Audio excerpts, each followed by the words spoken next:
So hello everyone, अब हम एक नए क्वेश्चन पर आ गए। अब एक रेक्टेंगुलर प्लेन के ऊपर बेस्ड प्रॉब्लम सॉल्व करेंगे। क्वेश्चन में गिवन है a rectangular plane 60 mm by 30 mm।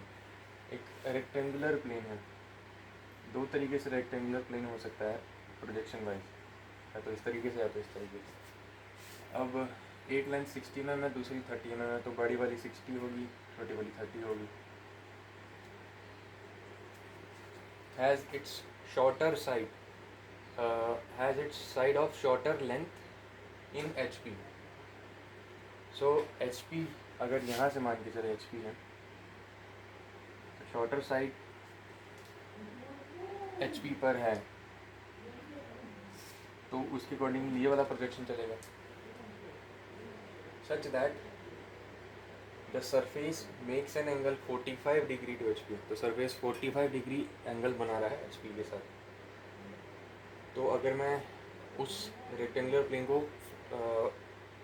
Front view से देखूँ तो वर्टिकल प्लेन पे क्या दिखेगा, एक स्ट्रेट लाइन दिखेगी 45 डिग्री एंगल पे इंक्लाइन। सो यहाँ से रेफरेंस लाइन बनाएंगे, फिर उसके ऊपर 45 डिग्री के एंगल बनाएंगे, प्रोजेक्शन ड्रॉ करके रिक्वायर्ड फिगर निकाल लेंगे।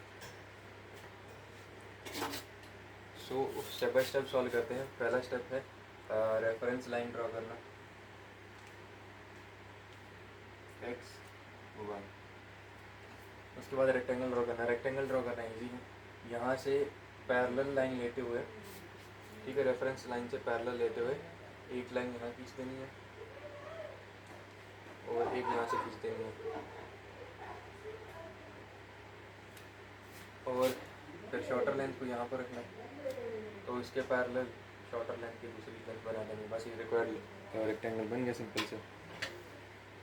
नोमेनक्लेचर ABCD करके कर दो, डायमेंशनिंग कर देना कुछ इस तरीके से। लाइन बनानी है और इसके ऊपर डायमेंशंस लिख देने। ये 60 mm, ठीक है, नीचे नहीं लिखने, ऊपर लिखने। और ये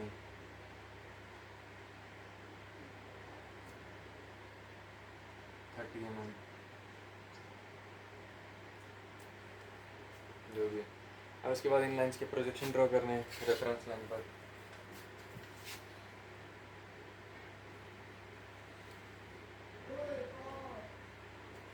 और उन प्रोजेक्शंस को कनेक्ट कर देना।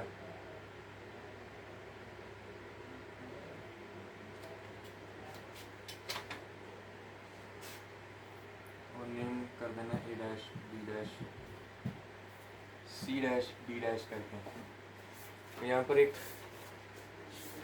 रैंडम पॉइंट लेना है, उससे 45 डिग्री एंगल पर एक लाइन एक्सटेंड करनी है।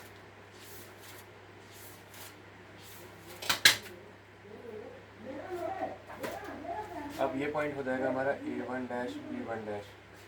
यहाँ से A1 डैश और B1 डैश से लेकर के C डैश और D डैश कितना कंपास खोल के यहाँ पर कंपास की पिन को रख के एक आर्क लगानी है और उस पॉइंट को मार्क कर लेना है।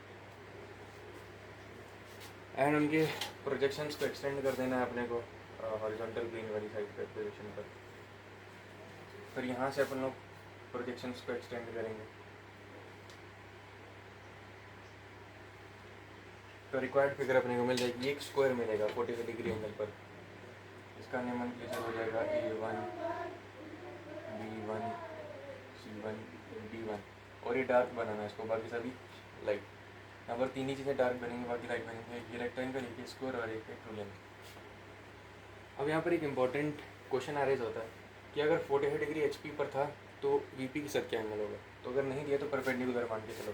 देखो ये लाइन VP के साथ एंगल बता रही है जो कि 90 डिग्री है। अगर 30 डिग्री होता तो मैं इस लाइन को ऐसे रखता और फिर प्रोजेक्शंस बनाता, एंड रिस्पेक्टिवली जो भी अलग अलग एंगल्स होते हैं उसके अकॉर्डिंग ये बनाता है। HP और VP से मैक्सिमम 180, मिनिमम 0 डिग्री इतना बनेगा। सो यहीं पर ये क्वेश्चन खत्म होता है। Thank you for watching.